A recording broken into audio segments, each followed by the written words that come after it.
Welcome to part 1 of the Hazard Communications training video. This video will cover site-specific policy requirements.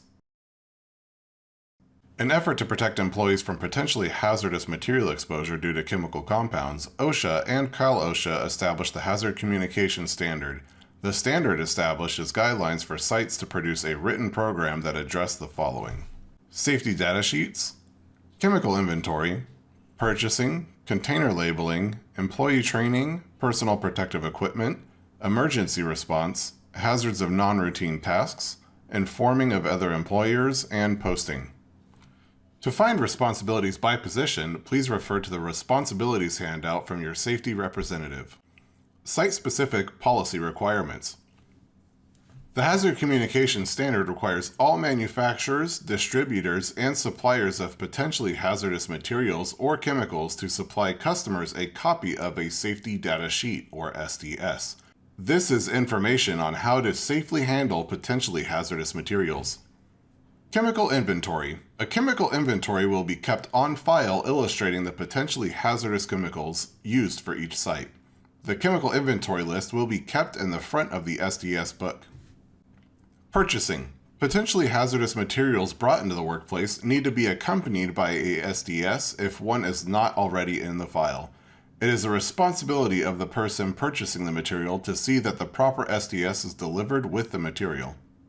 Suppliers are required to supply safety data sheets upon request. When purchasing potentially hazardous materials, a statement should accompany the order requesting the SDS for those materials.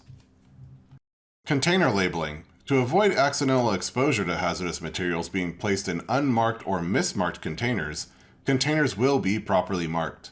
An exception to this rule would be small quantities for immediate use. In most cases, the label applied to the container will contain all required information in cases of exposure.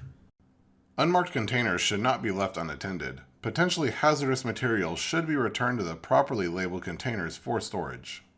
The branch manager or delegate should be alerted by employees when a container is improperly labeled. Upon notification, the site manager should see that the containers are then properly relabeled. Employees should transfer unused materials in unlabeled containers to properly labeled containers or notify their site manager as soon as possible after use. In most cases, PRSH will rely on the manufacturer's label. If the label is unreadable or not present, the employee should inform the site manager or delegate so an adequate label can be installed. If an employee suspects a material in a container is not what the label says it is, the site manager or delegate should be notified as soon as possible to correct the discrepancy. Emergency response. In the event of a spill, use the following guidelines. Identify the material spilled and refer to the SDS for appropriate safety procedures. Utilize personal protective equipment appropriate to the hazards as indicated on the SDS. Attend to any people who may be contaminated. See first aid for material exposures for more information as indicated on the SDS sheet. Determine the size of the spill and if there has been a release to the environment. For large spills greater than 5 gallons, or if there has been a release to the environment, safely contain the spill. Protect floor drains or other means for environmental release. Spill rocks, drain covers, sandbags, wattles, and absorbents may be placed around drains as needed. Call the site manager and await further instruction. If a volatile, flammable material is spilled, immediately warn everyone, control sources of ignition, and ventilate the area. Call 911 and/or contact local hazmat. Evacuate the area if necessary. For small spills, less than or equal to 5 gallons, loose spill control materials should be distributed over the entire spill area, working from the outside, circling to the inside. This reduces the chance of splash or spread of the spilled material. Some bulk absorbents and many spill pillows do not work with non-typical automotive materials, for example acids from batteries. Do not use unless you have checked the SDS. When spilled materials have been absorbed, use brush and scoop to place materials in an appropriate container.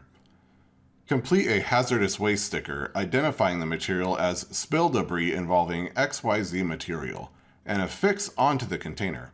Spill control materials will need to be disposed of as hazardous waste. Contact site manager for advice on storage and packaging for disposal. Hazards of non-routine tasks. Supervisors should inform employees of any special tasks other than their everyday tasks that could involve exposure to potentially hazardous materials. Review of safe work practices and use of required PPE should be conducted prior to the start of such tasks. Where necessary, areas should be posted to indicate the nature of the potential hazard involved. Informing other employers. When more than one contractor is on the job site, the Cal/OSHA standard requires that contractors' hazard communication program and SCS information be made available to each other. This will enable each company to inform their employees of potentially hazardous exposure. All outside contractors should be notified of potentially hazardous exposures they may encounter while working in their area. It is the responsibility of any contractor working alongside of the company to provide the branch manager or delegate with a list of potentially hazardous materials the employees may be exposed to. In the event an employee is exposed to a potentially hazardous material or substance by an outside contractor or employee, the exposed employee should notify the branch manager immediately to receive proper information. If an employee is using a potentially hazardous material or substance and exposes another employee, they should make sure that employee is aware of the potential hazards. Thank you for joining us for Part 1 of the Hazard Communications Training covering site-specific policy requirements.